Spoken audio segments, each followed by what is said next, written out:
인천으로 향하던 어느 비행기 안. 백인 남성은 쓰러진 아내 앞에서 단 한 명의 의사를 밀쳐냈습니다. 이유는 단 하나.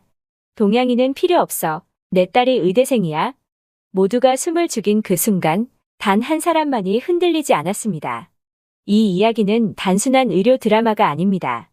이건 세상이 아직도 얼마나 차가운지, 그리고 그 차가움을 뚫고 얼마나 뜨거운 용기가 존재하는지를 증명한 순간입니다. 지금부터 그 놀라운 여정을 여러분께 소개해드리겠습니다.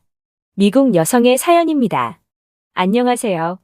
제 이름은 사라입니다. 미국의 한 주요 항공사에서 국제선 비행 승무원으로 근무한 지 어느덧 10년이 훌쩍 넘었네요. 푸른 하늘을 가로지르는 이 은빛 동체 안에서 저는 세상을 만나고 다양한 사람들의 이야기를 듣고 때로는 제 인생의 항로를 바꾸는 특별한 경험들을 하곤 합니다. 오늘은 그 중에서도 가장 깊이 제 마음에 새겨진 잊을 수 없는 비행에 대한 이야기를 들려드리려고 해요. 더불어 제가 개인적으로 깊은 애정을 품고 있는 나라, 바로 한국과 관련된 이야기이기도 합니다. 대학 시절, 저는 교환학생 프로그램으로 서울에서 1년간 생활할 기회가 있었습니다. 그 시간 동안 저는 한국이라는 나라의 매력에 푹 빠져버렸어요. 밤낮 없이 활기가 넘치는 도시, 사계절 뚜렷한 아름다운 자연, 처음 만난 이방인에게도 스스럼 없이 베푸는 따뜻한 정, 그리고 무엇보다 제 마음을 사로잡았던 것은 그들의 문화 깊숙이 자리한 어떤 정신이었습니다. 어른을 공경하고 타인을 배려하는 예의 바름, 우리라는 공동체 의식, 그리고 역사 속 수많은 역경 속에서도 굴하지 않고 꿋꿋하게 지켜온 어떤 강인함 같은 것들이었죠. 그래서 비행 중 한국인 승객분들을 마주하면 저도 모르게 마음이 조금 더 쓰이고 반가운 마음이 들곤 했습니다. 물론 모든 분이 동일한 것은 아니겠지만 제가 경험한 많은 한국 승객들은 대체로 조용하고 예의 바르며 과도한 요구 없이 편안하게 여행하시는 분들이 많았거든요. 그 특별했던 날은 뉴욕 JFK 공항을 출발해 서울 인천으로 향하는 장거리 노선이었습니다. 승객들로 가득 찬 만석 비행이었고 여느 때와 마찬가지로 분주하게 탑승객들을 맞이하고 있었죠. 제 담당 구역은 비즈니스 클래스였는데 그날따라 유독 제 기억에 강하게 남은 두 그룹의 승객이 있었습니다. 한 분은 창가 쪽 좌석에 조용히 앉아 계신 동양인 남성분이셨습니다. 나이는 30대 후반에서 40대 초반 정도로 보였고 깔끔하게 다려진 셔츠와 재킷 차림새나 안경 넘어 보이는 눈빛이 무척 차분하고 단정한 인상을 주었습니다. 한국 분이신 것 같다는 느낌이 강하게 들었어요. 그는 탑승 후 얼마 지나지 않아 가방에서 영자신문을 꺼내 조용히 읽기 시작했습니다. 먼저 말을 걸거나 특별한 요청을 하기 전에는 거의 눈에 띄지 않을 정도로 존재감이었다고 할까요? 하지만 그 침묵이 불편하거나 어색한 것이 아니라 오히려 주변을 편안하게 만드는 그런 종류의 고요함이었습니다. 저는 속으로 참 점잖고 편안한 승객이시네라고 생각하며 가볍게 미소를 지었습니다. 편의상 이분을 김재환 선생님이라고 부르도록 하겠습니다. 그리고 다른 한 그룹은 바로 그 김 선생님의 앞대각선 방향 좌석에 앉은 미국인 백인 가족이었습니다. 아버지, 어머니, 그리고 대학생 정도로 보이는 딸, 이렇게 3명이었죠. 누가 봐도 풍족한 환경에서 살아왔음을 알 수 있는 모습이었습니다. 아버지는 건장한 체격의 목소리가 컸고 말투나 행동에서 자신감인지 오만함인지 모를 기운이 넘쳐 흘렀습니다. 마치 세상이 자신을 중심으로 돌아간다고 믿는 듯한 태도였죠. 어머니는 화려한 보석과 명품으로 치장하고 있었고 주변을 둘러보는 시선에는 약간의 경계심과 평가하는 듯한 빛이 서려 있었습니다.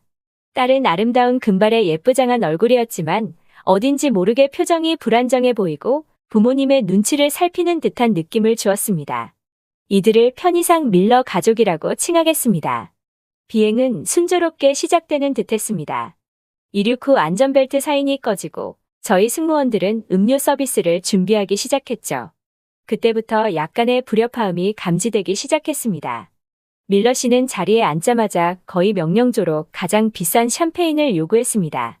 물론 비즈니스 클래스 승객에게 최상의 서비스를 제공하는 것은 저희의 당연한 임무입니다만 그의 말투에는 기본적인 존중이나 예의가 결여되어 있다는 느낌을 지울 수 없었습니다. 이봐요, 아가씨. 목이 마른데 언제쯤 마실 걸 주는 겁니까? 빨리 제일 좋은 샴페인으로 가져와요. 얼음은 빼고. 저는 프로페셔널한 미소를 유지하며 응대했습니다. 네, 손님. 곧 준비해 드리겠습니다. 잠시만 기다려 주십시오. 그의 아내인 밀러 부인 역시 남편 못지않았습니다. 그녀는 제가 건넨 따뜻한 물수건을 손가락 끝으로 겨우 집어들고는 마치 더러운 것을 만진다는 듯이 사용한 뒤 옆 테이블에 아무렇게나 던져 놓았습니다. 그러고는 주변을 휙 둘러보며 작게 혼잣말을 했죠. 이 비행기는 청결 상태가 영 별로군. 물론 그 말이 제게 들리도록 의도한 것 같았습니다. 저는 속으로 한숨을 삼켰습니다. 장거리 비행에서 이런 유형의 승객을 만나는 것은 솔직히 피곤한 일입니다. 하지만 어쩌겠어요. 이것도 제 일의 일부인걸요. 최대한 정중하고 침착하게 응대하는 수밖에 없었습니다. 반면 김 선생님은 완전히 달랐습니다. 제가 음료 주문을 받으러 다가갔을 때 그는 읽던 신문에서 눈을 떼고 저를 향해 부드럽게 미소를 지었습니다. 아, 네. 수고 많으십니다. 그는 유창하지만 약간의 한국어 억양이 섞인 영어로 말했습니다. 저는 오렌지 주스 한 잔 부탁드려도 될까요? 네, 그럼요. 바로 가져다 드리겠습니다. 그의 정중하고 차분한 태도에 제 마음도 조금은 편안해지는 것을 느꼈습니다. 그런데 제가 김 선생님께 주스를 건네고 잠시 다른 승객의 요청을 들어주는 사이 문제의 발언이 터져 나왔습니다.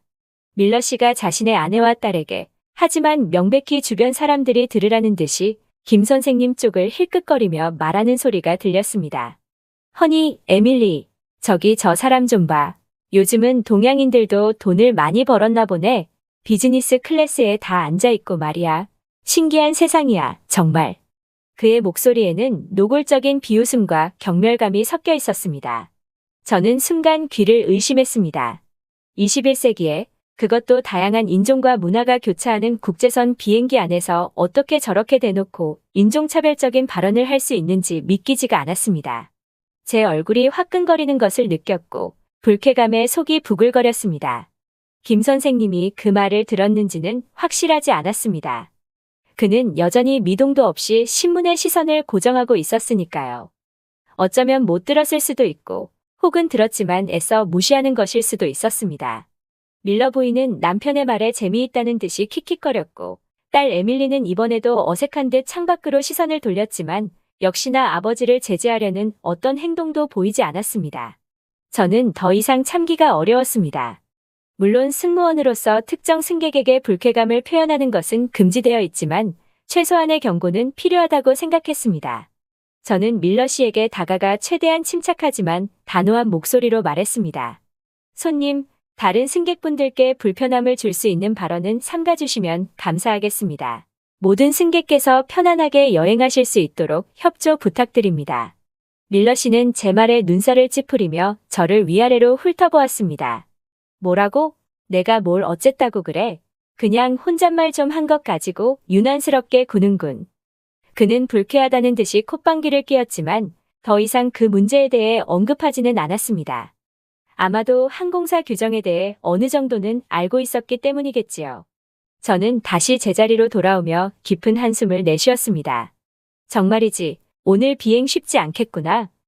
그리고 김 선생님께 죄송한 마음이 들었습니다.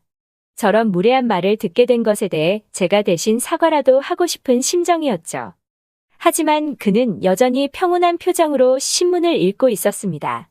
그 깊이를 알 수 없는 침착함이 오히려 밀러 씨의 천박함을 더욱 도드라지게 만들었습니다. 저는 속으로 생각했습니다. 저분은 대체 어떤 분일까? 저런 모욕적인 말을 듣고도 어떻게 저렇게 태어날 수 있을까? 그것이 제가 막연히 동경했던 한국인의 내면의 힘 같은 것일지도 모른다고 생각하면서도 한편으로는 화가 나고 답답한 마음을 금할 수 없었습니다. 기내 조명이 어두워지고 대부분의 승객들이 휴식을 취할 무렵 저도 잠시 기내 주방으로 들어가 동료들과 이야기를 나누었습니다. 그날 비행에 유난히 까다로운 승객이 많다는 이야기를 하다가 자연스럽게 밀러 가족에 대한 이야기도 나왔습니다. 다른 구역을 담당하는 동료 승무원들도 그들의 무례한 태도에 대해 한마디씩 거들었죠. 아까 이코노미 클래스 화장실 앞에 줄이 길다고 컴플레인하던 그분들 맞죠? 비즈니스 승객은 기다리면 안 된다는 식으로 말해서 얼마나 황당했는지 몰라요. 맞아요. 담요가 마음에 안 든다고 3번이나 바꿔달라고 하고 정말 보통이 아니에요. 우리는 작게 한숨을 내쉬며 서로를 위로했습니다. 그리고 저는 자연스럽게 김 선생님에 대한 이야기도 꺼냈습니다. 밀러 가족과는 너무나 대조적으로 조용하고 예의 바른 그분에 대해서요. 그래도 비즈니스 클래스에 정말 점잖은 한국인 의사 선생님 한 분이 계셔서 다행이에요. 밀러 가족 때문에 스트레스 받다가도 그분 보면 뭔가 마음이 차분해지는 기분이라니까요. 아, 그 신문 보시던 분요? 저도 봤어요. 정말 조용하시더라고요. 근데 의사 선생님이셨어요? 네, 아까 잠깐 대화 나눴는데 언뜻 의학 관련 서적 같은 걸 읽고 계신 것 같더라고요. 확실하진 않지만 풍기는 분위기가 그래요. 저는 그냥 제 추측을 말했을 뿐인데 그것이 곧 현실이 될 줄은 꿈에도 몰랐습니다. 그렇게 동료들과 잠시 이야기를 나누고 다시 객실로 나왔을 때였습니다. 비행기는 안정적으로 순항하고 있었고 대부분의 승객들은 깊은 잠에 빠져 있었습니다. 저도 잠시 눈을 붙여볼까 생각하며 자리를 정리하려던 순간이었죠. 악! 조용한 기내에 날카로운 비명 소리가 울려 퍼졌습니다. 동시에 쿵하는 둔탁한 소리가 이어졌죠. 심장이 철렁 내려앉는 기분이었습니다. 소리는 비즈니스 클래스 앞쪽, 바로 밀러 가족이 앉아있는 방향에서 들려왔습니다. 저는 반사적으로 그곳을 향해 달려갔습니다. 다른 승무원들도 비상 상황임을 직감하고 저를 따라 달려왔습니다. 밀러 부인이 좌석 옆 통로에 쓰러져 있었습니다. 그녀는 눈을 뒤집은 채 온몸을 격렬하게 떨고 있었고 입가에는 하얀 거품이 흘러나오고 있었습니다. 숨소리는 거칠고 불규칙했으며 얼굴은 파랗게 질려가고 있었죠. 누가 봐도 심각한 발작 증상이었습니다. 엄마, 정신 차려요. 왜 그래요? 딸 에밀리가 공포에 질려 비명을 지르며 울부짖기 시작했습니다. 밀러 씨는 얼굴이 하얗게 질린 채 어쩔 줄 몰라 하며 아내의 어깨를 마구 흔들어댔습니다. 여보, 정신 차려. 이게 대체 무슨 일이야? 누가 좀 도와줘요. 순식간에 비즈니스 클래스는 아수라장이 되었습니다. 잠에서 깬 승객들이 웅성거리기 시작했고 공포와 혼란이 비행기 전체로 빠르게 퍼져나갔습니다. 저희 승무원들은 즉시 훈련받은 대로 비상 상황 대응 프로토콜에 따라 움직이기 시작했습니다. 모두 진정하시고 자리에 앉아주십시오. 승객 여러분, 동요하지 마십시오. 사무장님이 침착하지만 단호한 목소리로 승객들을 안정시키려 애썼습니다. 동시에 기내 방송 마이크를 잡았습니다. 긴급 상황입니다. 기내에 의사나 간호사 또는 응급처치가 가능하신 의료 관계자분 계시면 즉시 도움 부탁드립니다. 반복합니다. 의료진의 도움이 필요합니다. 사무장님의 다급한 목소리가 기내 전체에 울려 퍼졌습니다. 승객들은 불안한 눈빛으로 서로를 둘러보았지만 쉽사리 나서는 사람은 없었습니다. 모두가 갑작스러운 상황에 당황하고 겁에 질린 듯 보였죠. 시간은 점점 흘러가고 밀러 부인의 상태는 누가 봐도 위중해 보였습니다. 바로 그때였습니다. 제가 아까 동료들에게 점잖은 한국인 의사 선생님 같다고 말했던 바로 그분, 김재환 선생님이 조용히 자리에서 일어섰습니다. 그는 침착했지만 망설임 없는 발걸음으로 쓰러진 밀러 부인에게 다가왔습니다. 제가 의사입니다. 길을 비켜주십시오. 그의 목소리는 낮고 차분했지만 이상하게도 주변의 모든 소음을 압도하는 힘이 있었습니다.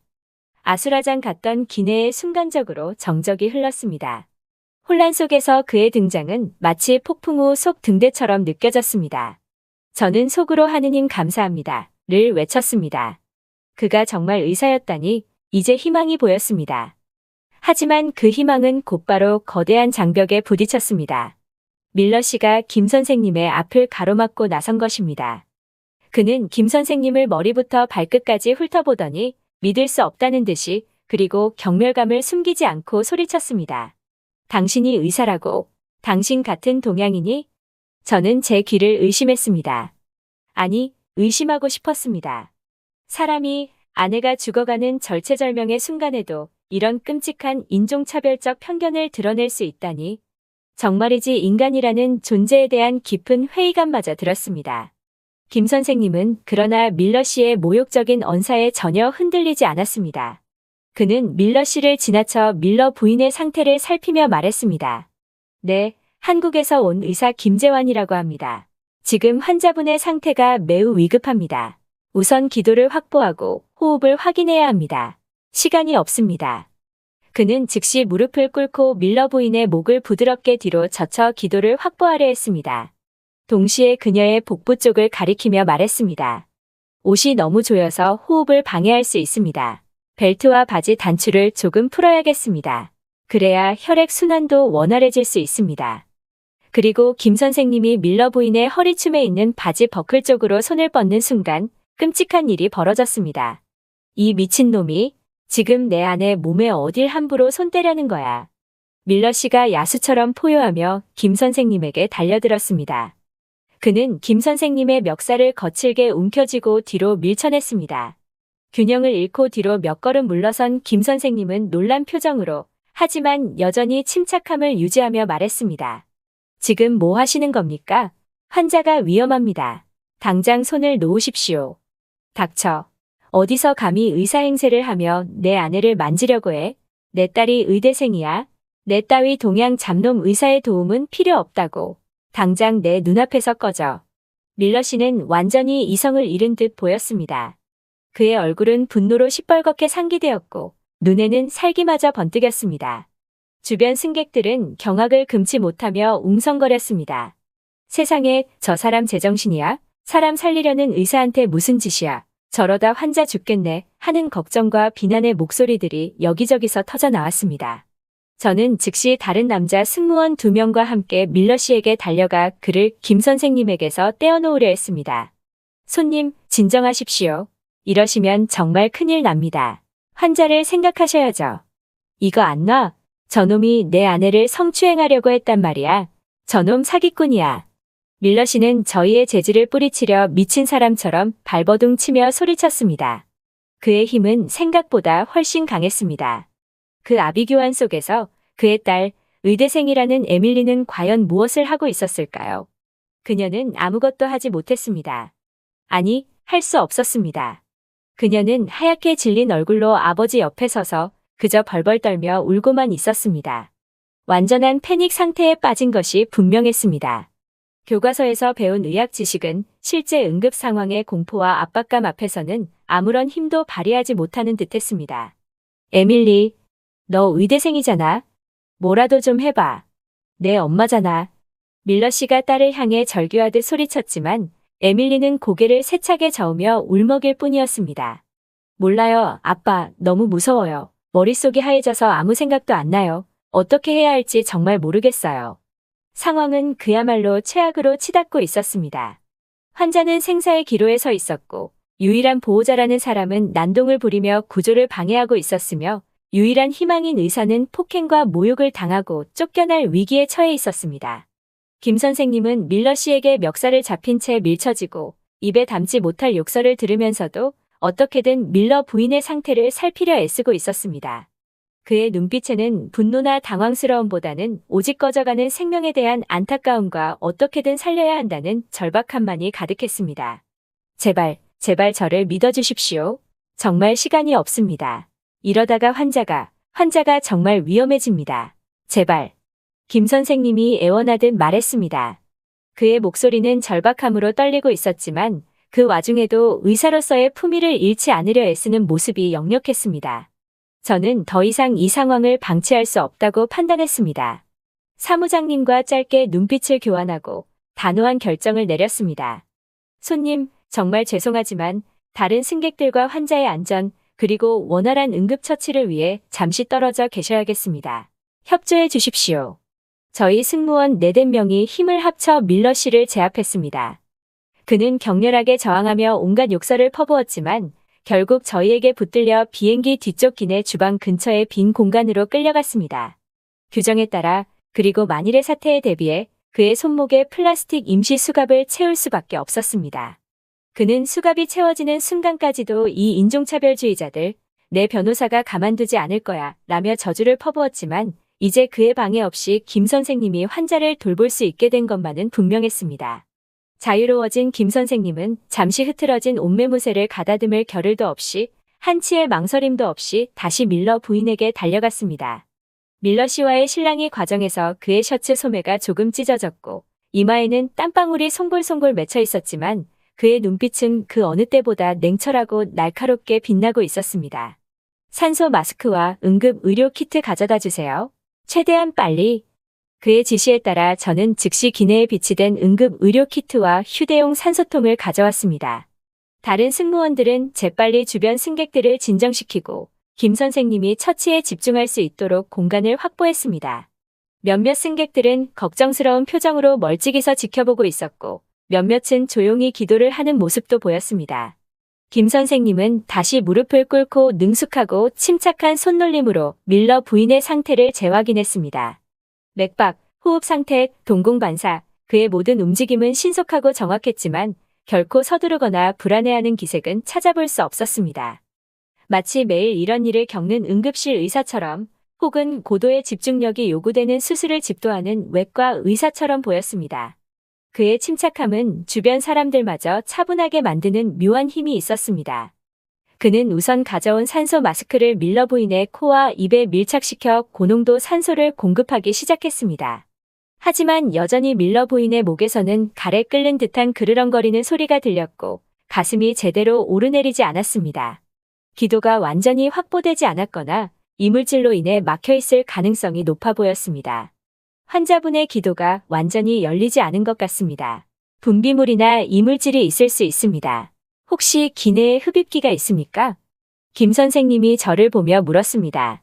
저희 비행기에는 기본적인 응급처치 장비, 예를 들어 자동 제세동기나 기본적인 약품 등은 구비되어 있었지만 기도 분비물을 제거하는 전문적인 흡입기는 없었습니다. 죄송합니다. 의사 선생님. 흡입기는 구비되어 있지 않습니다.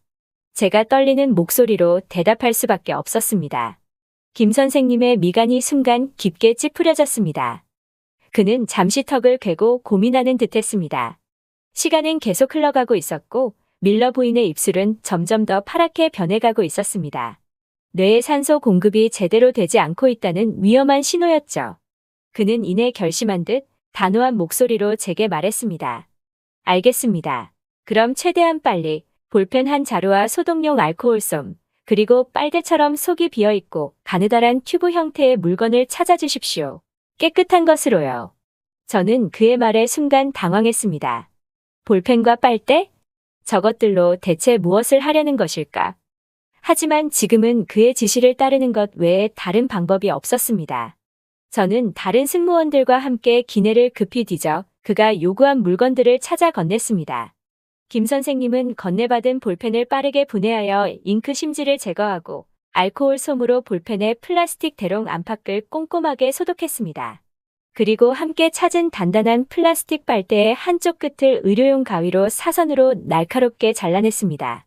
설마 아니겠지. 저는 그가 하려는 것이 무엇인지 어렴풋이 짐작하고 저도 모르게 숨을 멈췄습니다. 그것은 바로 윤상갑상연골 절개술이었습니다. 기도 폐쇄로 인해 정상적인 호흡이 불가능할 때 목의 특정 부위를 작게 절개하여 인공적으로 숨 쉴 통로를 만드는 최후의 응급처치법이었죠. 병원에서도 숙련된 의사만이 신중하게 시행하는 고난도 시술이었습니다. 그런데 지금 흔들리는 비행기 안에서 그것도 전문 의료 장비가 아닌 볼펜과 빨대만으로 이것을 시도하겠다는 말인가? 이것은 정말이지 엄청나게 위험한 도박이었습니다. 조금이라도 위치가 잘못되거나 감염이 발생하면 환자는 물론이고 의사 자신도 평생 감당하기 어려운 법적, 윤리적 책임에 직면할 수 있었습니다. 김 선생님은 밀러 부인의 목을 조심스럽게 만지며 정확한 해부학적 위치를 신중하게 찾았습니다.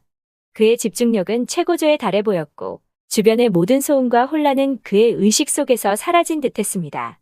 그의 손끝이 미세하게 떨리는 것 같기도 했지만 그의 눈빛만은 한치의 흔들림도 없이 단호했습니다.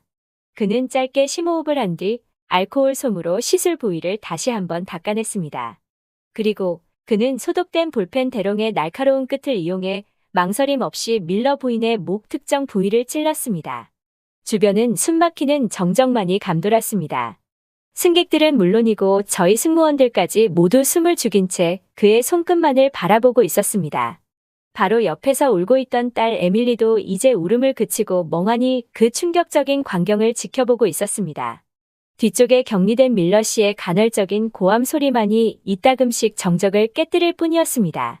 김 선생님은 이마에 솟아 흐르는 땀을 닦을 겨를도 없이 날카롭게 잘라낸 빨대를 조심스럽게 하지만 신속하게 만들어진 통로 안으로 삽입했습니다. 그의 모든 신경은 손끝에 집중되어 있었습니다. 그리고 잠시 후 정말 기적 같은 순간이 찾아왔습니다. 흡, 컥. 밀러 부인의 가슴이 미미하게 오르내리기 시작했습니다. 그리고 삽입된 빨대를 통해 가늘지만 분명한 숨소리가 새어나왔습니다. 이전의 괴로운 그르렁거림과는 확연히 다른 공기가 통하고 있다는 생명의 소리였습니다. 김 선생님은 즉시 산소 마스크를 그 주변에 고정시켜 산소가 기도로 들어갈 수 있도록 조치했습니다. 그러자 밀러 부인의 파랗던 입술과 얼굴에 서서히 붉은 혈색이 돌아오기 시작했습니다. 격렬했던 발작도 점차 잦아들었습니다. 하아. 김 선생님은 그제야 참았던 숨을 길게 내쉬며 그 자리에 주저앉듯 했습니다. 그의 온몸은 식은땀인지 실제 땀인지 모를 액체로 흠뻑 젖어 있었고 극도의 긴장감과 집중력 소모로 인해 탈진한 기색이 역력했습니다. 하지만 그의 눈에는 깊은 안도감과 함께 꺼져가던 생명의 불씨를 다시 살려냈다는 의사로서의 숭고한 보람이 어려 있었습니다. 그 순간 기내에는 다시 한번 짧은 정적이 흘렀습니다. 그리고 누가 먼저랄 것도 없이 박수 소리가 터져나왔습니다. 처음에는 작고 조심스럽게 시작된 박수는 이내 우레와 같은 함성과 함께 비즈니스 클래스를 넘어 이코노미 클래스까지 기내 전체로 울려 퍼졌습니다. 많은 승객들이 자리에서 일어나 기립박수를 보내며 김 선생님을 향해 존경과 감탄, 그리고 감사의 찬사를 쏟아냈습니다. 어떤 분들은 서로 부둥켜 안고 눈물을 흘리기도 했고, 어떤 분들은 브라보, 최고예요, 를 외치기도 했습니다. 방금 전까지 기내를 감돌았던 공포와 혼란, 그리고 불쾌한 긴장감은 온데간데 없이 사라지고 안도감과 뜨거운 감동만이 비행기 안을 가득 채우고 있었습니다. 저 역시 눈물이 핑 도는 것을 느꼈습니다. 이것은 단순한 감동이 아니었습니다. 상상조차 하기 힘든 편견과 모욕, 심지어 물리적인 폭행까지 당하는 끔찍한 상황 속에서도 오직 눈앞의 생명을 구하겠다는 의사의 투철한 사명감과 인간의 하나로 불가능해 보였던 기적을 만들어낸 한 인간에 대한 깊은 존경심이었습니다. 그리고 그 위대한 의사가 바로 제가 개인적으로 애정을 갖고 있는 나라, 한국의 의사라는 사실에 저도 모르게 가슴 깊은 곳에서부터 뜨거운 자부심 같은 것이 차올랐습니다. 김 선생님은 쏟아지는 박수갈채 속에서도 그저 담담하게 자리에서 일어났습니다. 그는 다시 밀러 부인의 상태를 꼼꼼하게 재확인했습니다. 맥박과 호흡이 안정적으로 유지되고 있는 것을 확인하고 나서야 그는 옆에서 보조하던 제게 지친 기색으로 말했습니다. 일단 가장 위험한 고비는 넘긴 것 같습니다. 하지만 이건 어디까지나 응급처치일 뿐입니다. 최대한 빨리 병원으로 이송해서 전문적인 치료를 받아야 합니다. 인천공항 도착 예정 시각이 언제쯤입니까? 약 2시간 정도 남았습니다. 즉시 인천공항 관제탑과 저희 운항 통제실에 연락해서 착륙 즉시 게이트에서 대기할 수 있도록 최우선적으로 구급차와 의료팀 지원을 요청하겠습니다. 제가 다급하게 하지만 또렷하게 대답했습니다. 김 선생님은 제 말에 고개를 끄덕였습니다. 네, 그렇게 해주십시오. 그리고 환자분이 의식을 회복하시더라도 절대 움직이거나 말을 많이 하지 않도록 해주시고 삽입된 튜브가 빠지지 않도록 각별히 주의해서 지켜봐 주십시오. 그는 뒷정리를 돕는 저희 승무원들에게 모두들 정말 고생 많으셨습니다. 도와주셔서 감사합니다. 라고 짧게 감사를 표한 뒤 자신의 자리로 돌아가려 했습니다. 그의 셔츠는 땀과 약간의 혈흔으로 얼룩져 있었고 소매는 찢어져 있었지만 그 지치고 초라한 모습의 뒷모습이 그 순간 세상 그 어떤 영웅의 모습보다 더 크고 늠름하게 느껴졌습니다. 하지만 기적적인 응급처치가 성공했음에도 불구하고 비행기 안의 공기는 여전히 어딘가 불편하고 어색한 기류가 감돌았습니다. 대부분의 승객들은 김 선생님을 진정한 영웅으로 바라보며 존경과 감탄의 눈빛을 보냈지만 동시에 방금 전 목격했던 밀러 씨의 추악한 난동과 인종차별적인 폭언을 떠올리며 불편한 기색을 감추지 못했습니다. 특히 김 선생님의 바로 앞자리에 앉아있던 딸 에밀리는 고개를 푹 숙인 채 차마 김 선생님 쪽을 쳐다보지도 못했습니다. 그녀의 얼굴에는 의대생으로서 아무런 도움도 되지 못했다는 깊은 자괴감과 아버지의 행동에 대한 부끄러움, 그리고 김 선생님에 대한 죄책감이 복잡하게 뒤섞여 있었습니다. 가장 형언하기 힘든 표정을 짓고 있는 사람은 역시 비행기 뒤편에 여전히 격리되어 있는 밀러 씨였습니다. 그는 더 이상 소리를 지르거나 욕설을 퍼붓지는 않았습니다. 수갑이 채워진 손목을 말없이 내려다보거나 혹은 멍하니 창밖의 구름만 바라보고 있었습니다.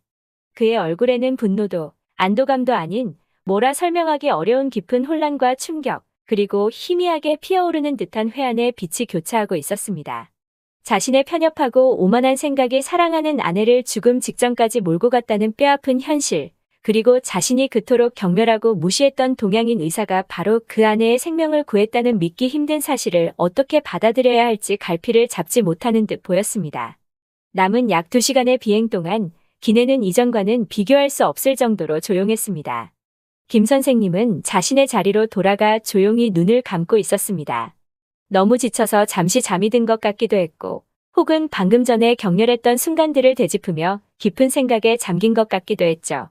저희 승무원들은 최대한 소음을 내지 않으려 조심스럽게 움직이며 그가 조금이라도 편히 쉴 수 있도록 배려했습니다. 동시에 밀러 부인의 상태를 5분 간격으로 세심하게 체크하며 활력 징후를 기록했고 인천공항 의료팀과 지속적으로 교신하며 상황을 업데이트했습니다. 다행히 그녀의 상태는 더 이상 나빠지지 않고 안정적으로 유지되고 있었습니다. 드디어 비행기가 고도를 낮추기 시작하며 인천국제공항 착륙 준비를 알리는 기장의 안내 방송이 흘러나왔습니다.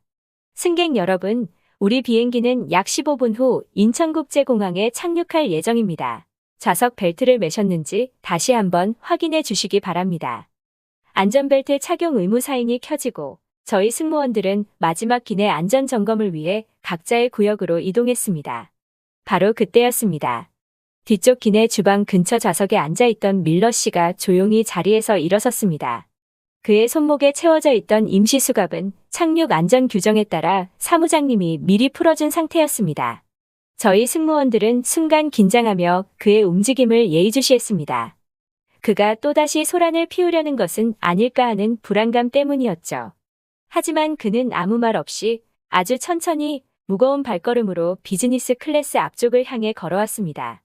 그의 어깨는 축 늘어져 있었고 얼굴에는 깊은 수심이 가득했습니다. 그는 똑바로 김 선생님의 자리 앞으로 걸어갔습니다. 인기척을 느낀 김 선생님이 감고 있던 눈을 조용히 떴습니다. 밀러 씨는 아무 말 없이 그저 김 선생님을 내려다보았습니다. 그의 눈빛은 더 이상 이전의 오만함과 경멸감으로 가득 차 있지 않았습니다. 대신 그 자리에는 형언할 수 없이 깊은 회한과 부끄러움, 그리고 뭐라말로 표현하기 힘든 감정들이 소용돌이치고 있었습니다. 그리고 다음 순간 제 승무원 인생을 통틀어 가장 충격적이고 동시에 가장 감동적인 광경이 제 눈앞에서 펼쳐졌습니다. 그 거구의 백인 남성, 세상을 다 가진 듯 오만하게 굴었던 밀러 씨가 김 선생님 앞에서 털썩하고 무릎을 꿇었습니다. 딱딱한 비행기 통로 바닥에 그는 말 그대로 두 무릎을 꿇고 고개를 숙였습니다. 흐흐. 그의 거대한 등이 가늘게 떨리기 시작했습니다. 그는 두 손으로 얼굴을 감싸 쥐었고 이내 참았던 울음을 터뜨리기 시작했습니다. 처음에는 낮게 흐느끼는 소리였지만 감정이 북받쳐 오르는지 점점 더 서럽고 큰 소리로 울기 시작했습니다. 그의 울음소리는 조용한 기내에 너무나도 선명하게 울려 퍼졌고 주변의 모든 승객들이 숨을 죽인 채 이 믿기지 않는 광경을 지켜보았습니다. 의사, 선생님, 제가 정말 죽을 죄를 지었습니다. 그는 울음에 목이 메어 간신히 말을 이어갔습니다. 그의 목소리는 죄책감과 후회로 심하게 떨리고 있었습니다. 제가 얼마나 어리석고 편협하고 눈먼 인간이었는지 이제야 알겠습니다. 선생님이 아니었다면 제 아내는 지금. 그는 더 이상 말을 잇지 못하고 얼굴을 감싼 채 오열했습니다. 제발 부디 저의 무례와 어리석음을 용서해 주십시오. 선생님의 그 은혜는 제가 평생, 아니 죽어서도 잊지 않겠습니다. 선생님은 제 아내의 생명을 구해주신 저 같은 인간에게는 너무나 과분한 진정한 영웅이십니다. 밀러 씨는 무릎을 꿇은 그 자세 그대로 거의 어린아이처럼 통곡하며 김 선생님에게 용서를 빌고 또 빌었습니다. 그의 눈물과 사죄는 연기나 가식이 아니었습니다. 그것은 자신의 밑바닥까지 드러내는 처절한 참회이자 한 인간이 다른 인간에게 보낼 수 있는 가장 깊은 경의의 표현이었습니다. 방금 전까지 인종차별적인 폭언을 쏟아내면 안동을 부리던 사람이라고는 도저히 믿기지 않을 정도로 그는 완전히 무너져 내린 모습이었습니다. 주변 승객들은 숙연한 분위기 속에서 이 가슴 아픈 장면을 지켜보았습니다. 일부 승객들은 조용히 손수건을 꺼내 눈가를 닦았고 일부는 안타까움과 복잡한 감정이 뒤섞인 표정으로 침묵을 지켰습니다. 딸 에밀리도 어느새 다가와 아버지의 등 뒤에서 함께 눈물을 흘리고 있었습니다. 그녀는 차마 고개를 들지 못하고 아버지의 옷자락만 붙잡고 있었죠. 김 선생님은 잠시 놀란 듯한 표정으로 무릎 꿇은 밀러 씨를 내려다보았습니다. 그의 눈빛에는 어떤 당혹감이나 혼란스러움이 스쳐 지나가는 듯했지만 이내 그는 자리에서 일어나 몸을 숙여 밀러 씨의 팔을 부축하며 일으켜 세우려 했습니다. 그의 표정에는 자신을 모욕했던 사람에 대한 어떤 원망이나 우월감 혹은 비웃음 같은 것은 전혀 찾아볼 수 없었습니다. 그저 상황을 안타까워하는 듯한 담담하고 온화한 연민의 빛만이 감돌 뿐이었습니다. 손님, 이러지 마십시오. 어서 일어나십시오. 김 선생님이 조용하고 나직한 목소리로 말했습니다. 너무 자책하지 않으셔도 괜찮습니다. 누구나 당황하면 실수는 할 수 있는 법입니다. 밀러 씨는 김 선생님의 부축을 받으며 힘겹게 자리에서 일어섰지만 여전히 고개를 들지 못했습니다. 김 선생님은 그의 어깨를 가볍게 두드리며 말을 이었습니다. 저는 의사로서 마땅히 제가 해야 할 일을 했을 뿐입니다. 부디 이제 마음을 추스르시고 곧 병원으로 가실 부인 곁을 잘 지켜주시는 것이 좋겠습니다.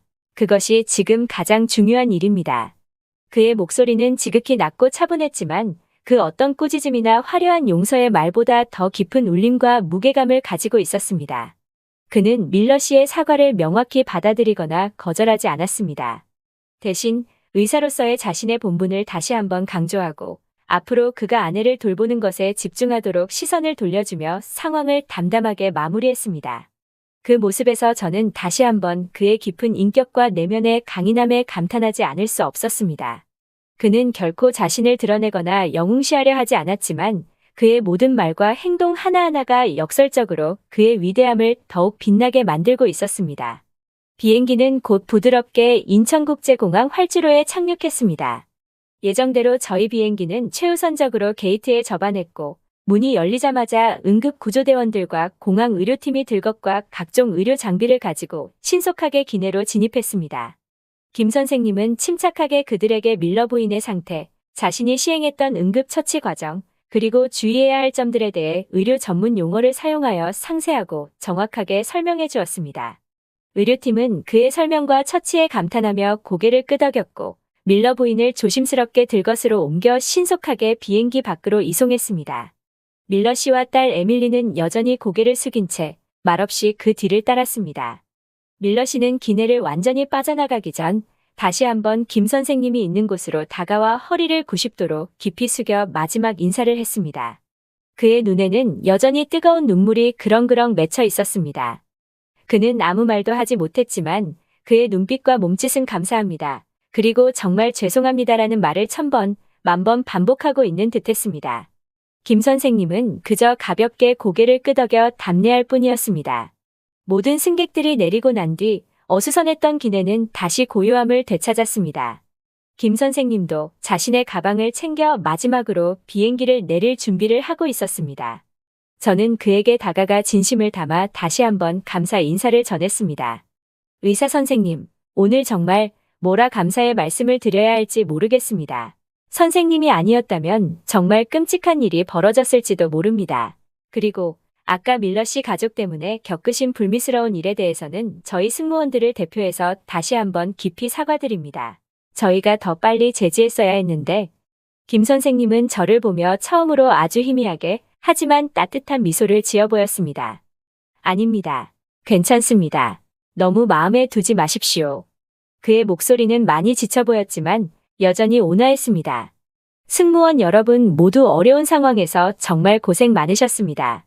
침착하고 신속하게 잘 대처해 주신 덕분에 저도 제 일에 집중할 수 있었습니다. 오히려 제가 감사드립니다.